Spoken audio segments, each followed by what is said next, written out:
Look, pals, it's me and Paul Miller. Paul Miller and I. We're working from home. It's quite studious over there. I'm scheduling my week, working on my Etsy stuff, scheduling all of the appointments for the week. What else am I doing? Other computery, booky stuff. But I'm doing it from home because look.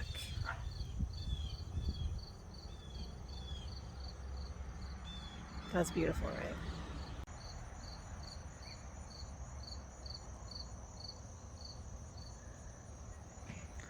Pals, those are red noodle beans, and I love them. Oh my gosh, look at the sky. Okay, I gotta go back to work. Hey, pals. Welcome to Frame and Fiber. I am Paige Miller, your host, and I'm so glad you're here. So first, let me start off by thanking all of you for your sweet comments on my last video. All of your encouraging words were fabulous, and I really appreciate them. And it was really nice to hear from you guys specifically that boundaries are good. So thank you for the love. I wanted to check in. What is today? Today is Wednesday. So my Quince Co Shawls Trunk Show starts on Friday. I don't feel like I have too much to do for it. I prepped for it over the weekend before I left the shop on Saturday. So no, I wasn't at the shop on Saturday. On Friday. So I feel pretty caught up that way. I've been framing like a mad woman. There's so much picture framing. My wrist is hurting. And I think it's from all the needlepoint that I've been blocking and cross stitch that I've been stretching. So I need to back off a little bit. So I'm not going to do any cross stitch or needlepoint pieces for the next few days. See how that works. And I'm going to ice this tonight when I'm done talking to you. But I'm about to start a project and I wanted to talk to you about it before I did. I showed you the finished weave in one of my last videos. I still haven't. Oh, I should wash this before. Oh, I'm not going to start this tonight. I should wash this first. Okay, so I'm going to sew this into two pieces. On the video that I showed you guys this, a couple of you commented that I should just cut it in half. So that's what I'm going to do. But I think I should wash it before I do that because I feel like that's what you're supposed to do before you do any type of sewing. So I'm going to throw this in the washing machine. You know what? Tomorrow morning when I wake up, sorry, the windows are open. Tomorrow morning when I wake up, I'll sew this and then maybe I'll bring you guys with me. Yeah, so I'm going to start that within the next 24 hours. I have some other knitting to show you, or not, that's not knitting, that's weaving. Some other things to show you. I cast on a sweater. I am still working on my shawl, which I won't show you. I lost steam. So I need to pick that up. Have you guys cast on your Riverfront mitts yet? Mrs. Dinkle-Crinkle, she finished hers already. Crazy town. I did see a couple new cast-ons, but yeah, let me know if you guys have cast on yet. I feel like, again, the cal ends on October 18th. You could probably cast these on October 15th and get them done. They're pretty fast, so feel free to join in at any time. All right, I'm gonna leave this here. I'll see you guys tomorrow. Bye. Want to know what I just realized? I'm not ready for the trunk show. I mean, I'm ready. But I just realized today is Thursday. Tomorrow is the trunk show. When I came back from the sheep show, I rearranged the shop. So let me see. You know what? Let me turn this around so you can see what I did. Widescreen. Okay, here we go. All right, so I decided to keep up some of the racks from the trunk show. Nope, from the sheep show. So they're staying on that side. So I've got my framing counter, more yarn. And then I was able to spread out some more of the yarn over here. I added a lot of colors of certain types of yarn. So that means, that means that my labels are not correct. Oh, all the labels are not correct. So I guess that means I'm working late tonight. I'm gonna have to do the labels tonight because I have picture framing I have to get done today. Because the trunk show is tomorrow and Saturday, I won't have as much time. Oh, guys, it's not a big deal, but it's kind of a bummer. See? That's what happens when you bite off more than you can chew. Clearly, I'm a glutton and a pig. I haven't even had coffee yet. I'm going to share with you life with cats.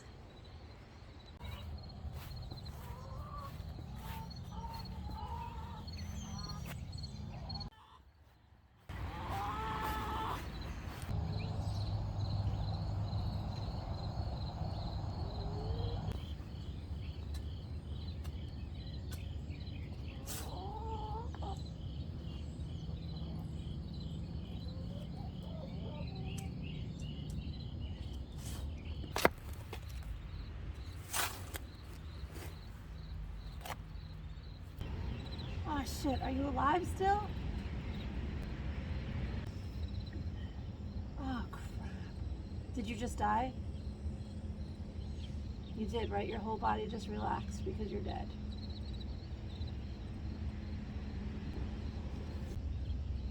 Do you need more time? Okay, you need more time.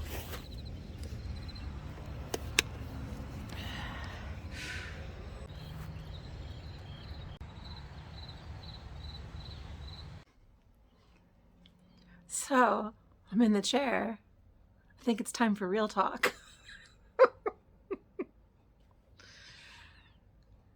This real talk is about how completely selfish and totally self-absorbed I am. So today is the first day of my Quince Co trunk show. That is hard to say. Everything's good. Everything's great. I'm like, ooh, let me eat my lunch. I ordered the yummiest lunch from a place in town called The Beanery. It's chicken salad with apples and cinnamon on cinnamon swirled raisin bread. Okay, so good. But then they give you a side of salsa and chips, and their salsa is ridiculously garlic-y. And I just ate the whole thing. So I have dragon breath. Did I think about the people I'm going to be speaking to? Now, granted, I will have my mask on, so I'll be sniffing it. I hope I don't pass out. It's really bad garlic. Like, there was so much. It was spicy because there was so much garlic. I'm going to stink so bad. So if you're coming here, or, well, technically you guys are going to see this after the fact. So if you came here and I smelled really bad, it's because I only thought about my yummy lunch and didn't think ahead about you guys. Okay, that's it. That wasn't real talk, but I was being geeky. Okay, bye. Hello, pals. How are you? I hope you're doing good. Hope you're doing well.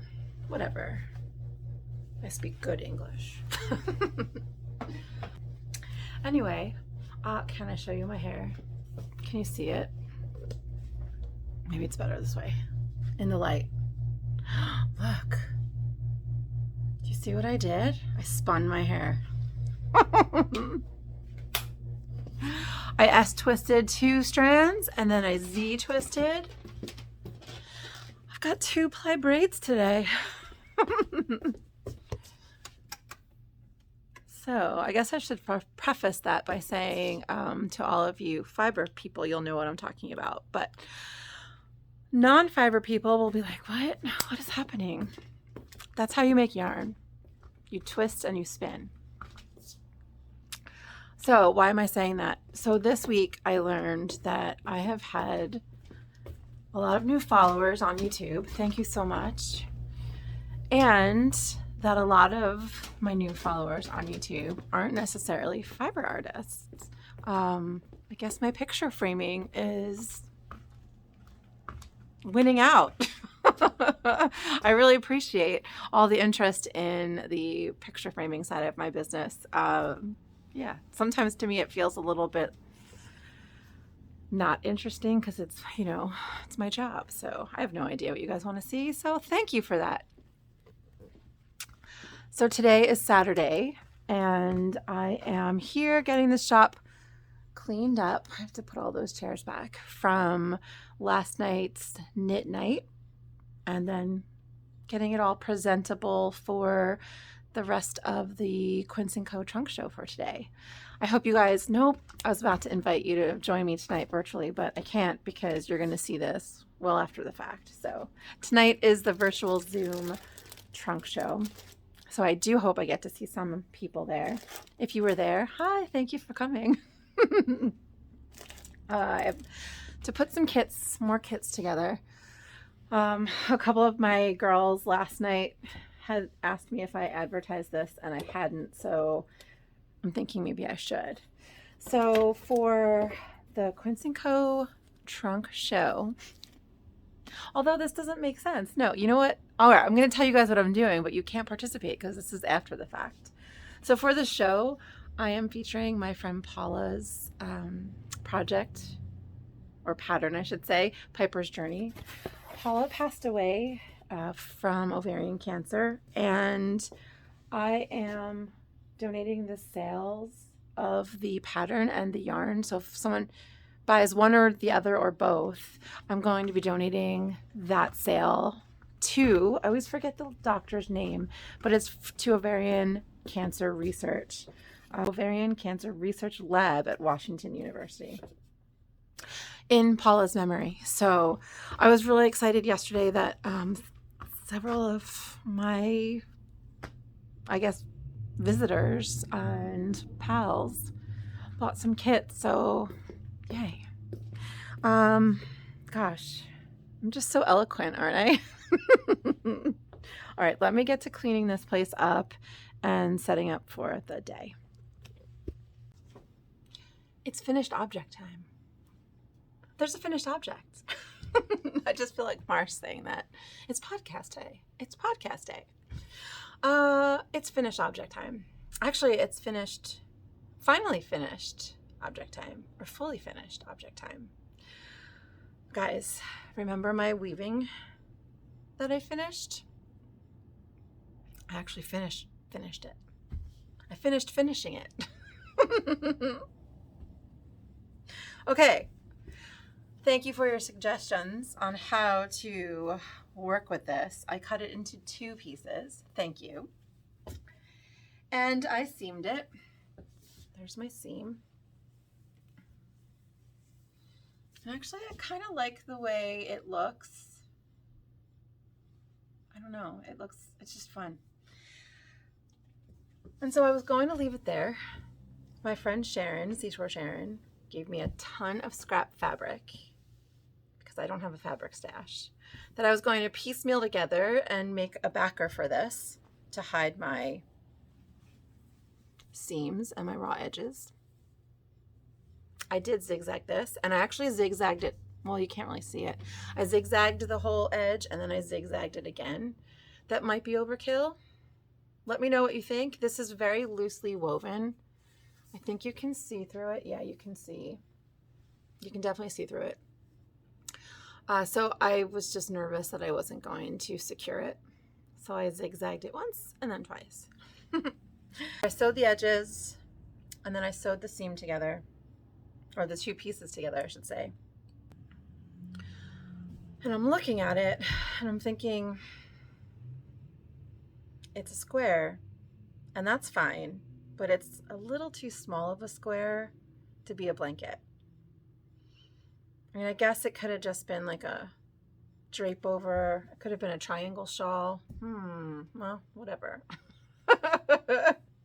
So I decided to mimic a poncho that I bought at Maryland's Sheep and Wool a few years ago. But it was a plain weave square that she ingeniously cut down the middle. Hers is much more structured and finished than mine because she was selling these, so she came up with a really cool design, and she's really good at sewing. So I'm not a sewer. I have a sewing machine that sometimes I use. That's about it. I'm also not a weaver, so this whole project is just exciting for me because of all of that. So because of that shawl, and I love that poncho. I wear it a lot in like shoulder seasons, right before it gets chilly, but you still need something on you. It's cotton. It's nice.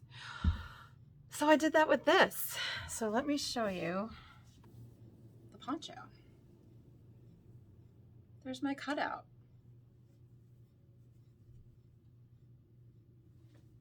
So when I wear it, the seam, where's my seam? The seam goes down the shoulder, right? Oh, let me put it on properly before.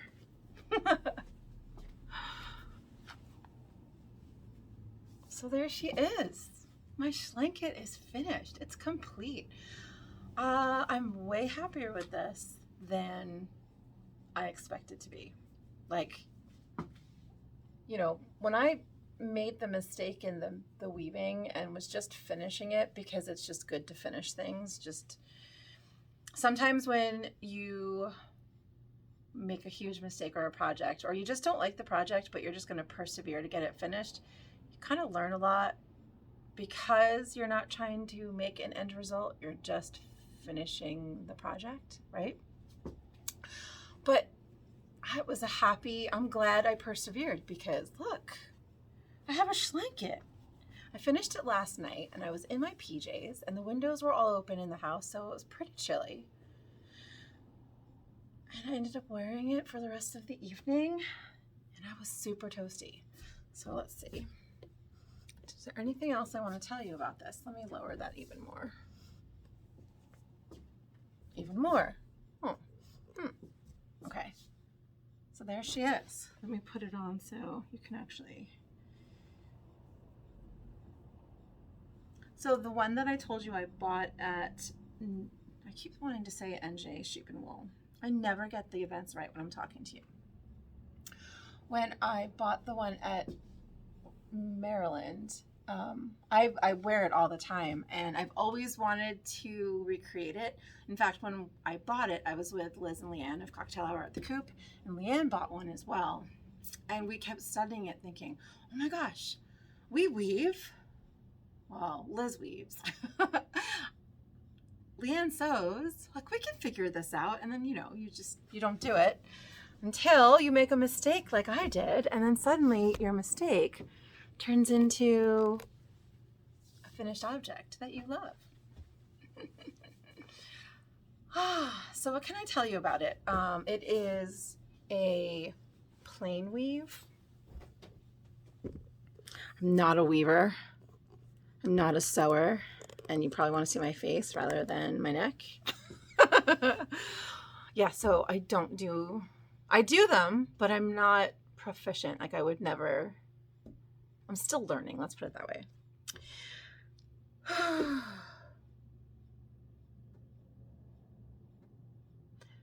I lost my train of thought. It's gone. Oh yeah, I was talking about the type of weave. So it's a plain weave, it's an even weave.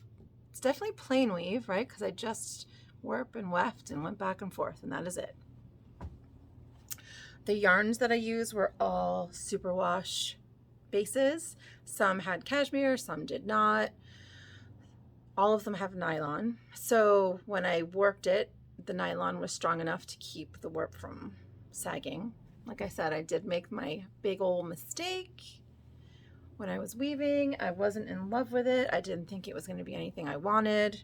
So I'll just make a blanket, made the blanket, didn't really think I would use something so small, and voila.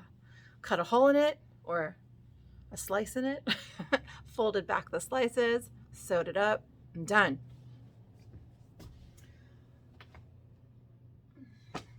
So thanks for all your advice, guys. Thank you for always for your encouragement.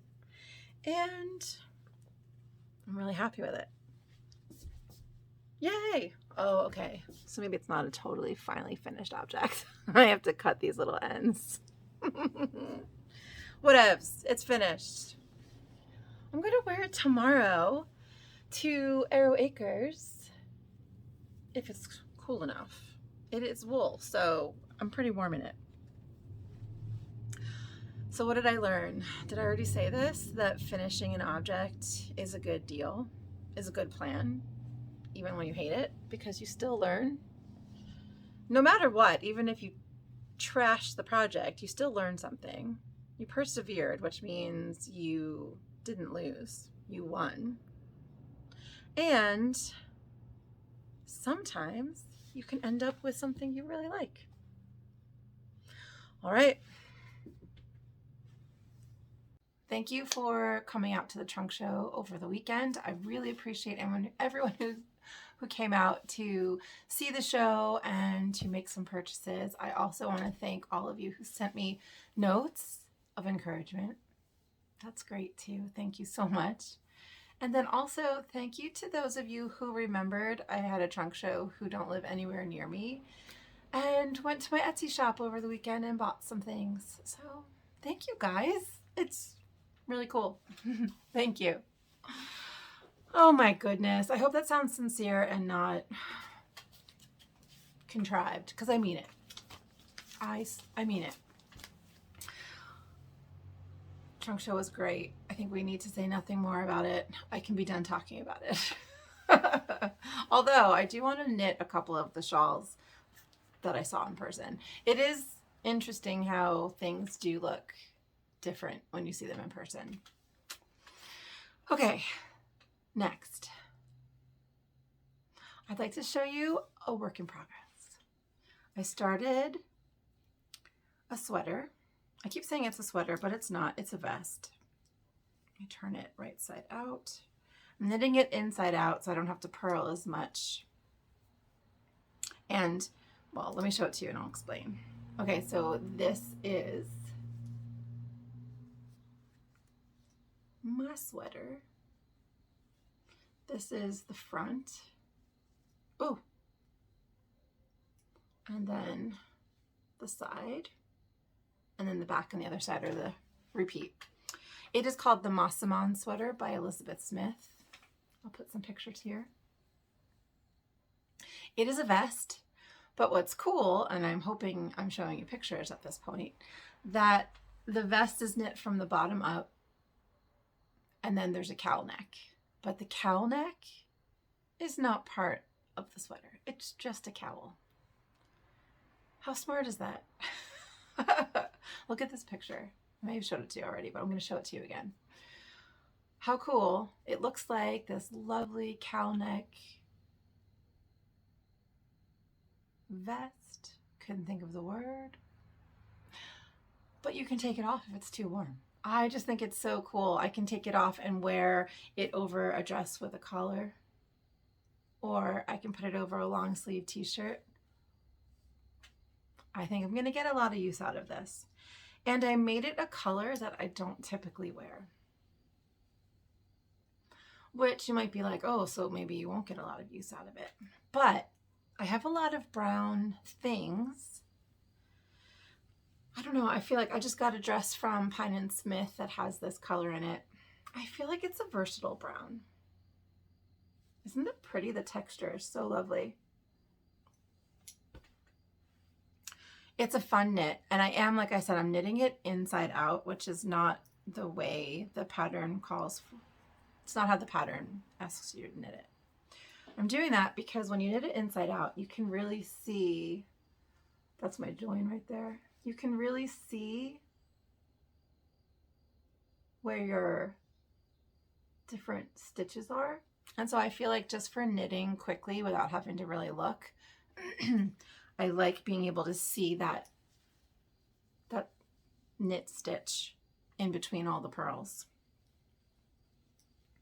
And when I get to this purl row, which is the entire thing is purl, on this side it's all knit. So it's going pretty quick. I have to knit this for 14 inches before I split for the armholes. So I've got a ways to go. This is,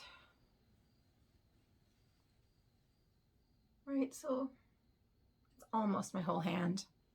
I think 14 inches is 3 of my hands. I'm enjoying it. I'm making this out of Quince Co Lark, so it is a worsted weight pattern, which is another reason why I think I'm enjoying it so much, because it's pretty much flying off the needles. So there's my WIP.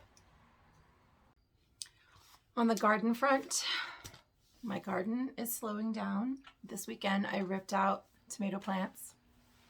So I have a bunch of green tomatoes, which maybe I'll fry up or roast. I want to look up some recipes for them. I gave a bunch to the chickens. I think the chickens are thoroughly over tomatoes. However, I'm mad at the chickens right now. So Paul Miller and I were at farm days at Arrow Acres Alpaca Farm, hanging out with the Sherman family. It was a great time. We had such a good time. The sun was out.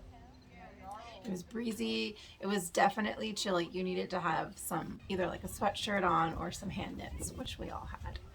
Trying on sweaters that Leanne made was so fun. I want to steal her sweaters. It was great. We had such a good time. Paul Miller came, and so he hung out in his beach chair, and we just sat and enjoyed the crispy fall air. I did some spinning. It was really good. So yeah, that was super fun. We did that on Sunday.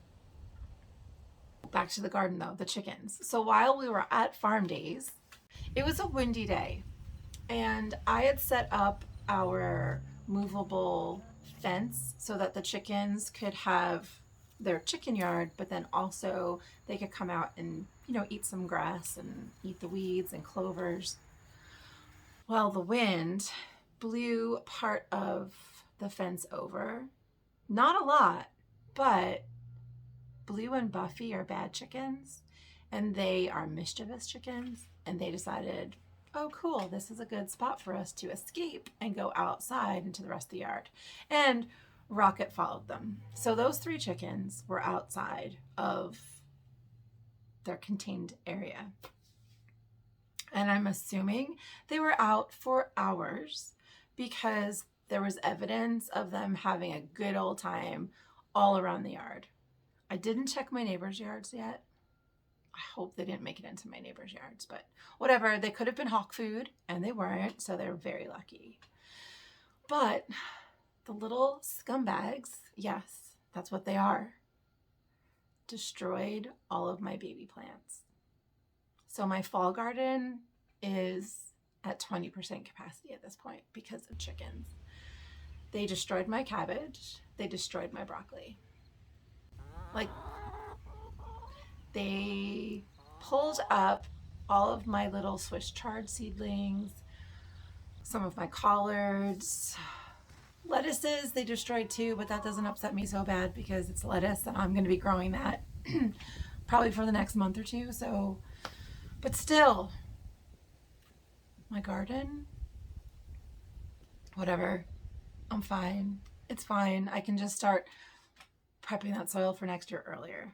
That's the way I'm going to look at it. If they keep doing this kind of stuff, they're going to turn into stew. That's all I have to say. Blue stew. That's what it's going to be.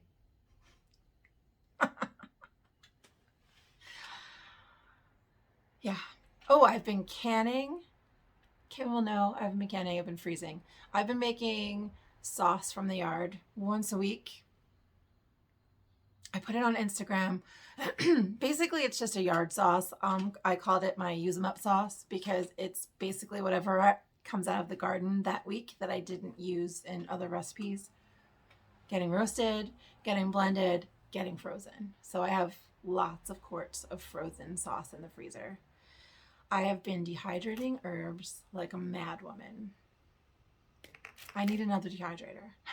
I have one, and I can only do so much.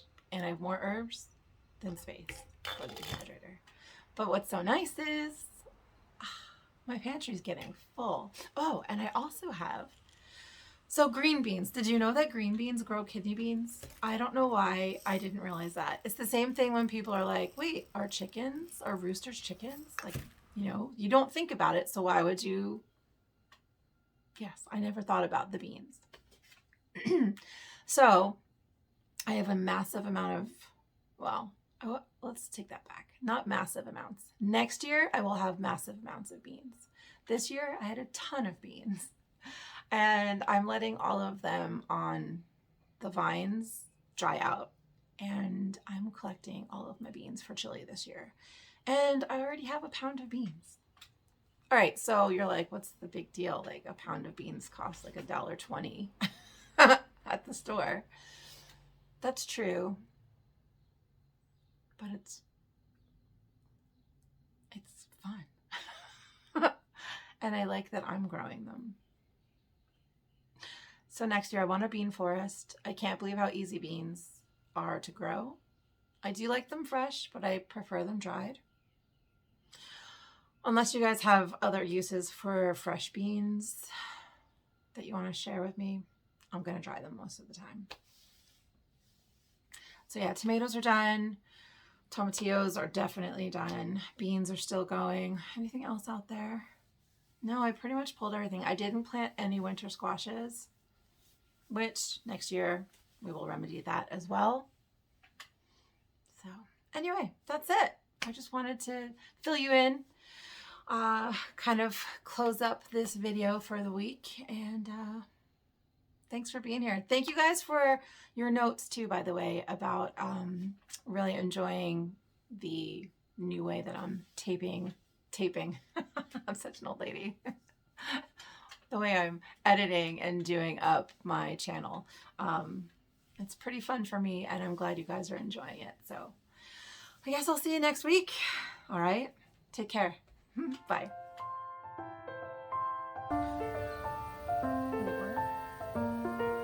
Look how pretty this is. That's where you fish every day or lots of days. Look at your treehouse. Oh my gosh, I didn't go in the treehouse. I want to go in the treehouse. All right, sorry. Come on.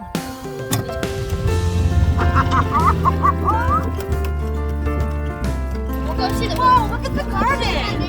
Oh, careful. That garden is huge.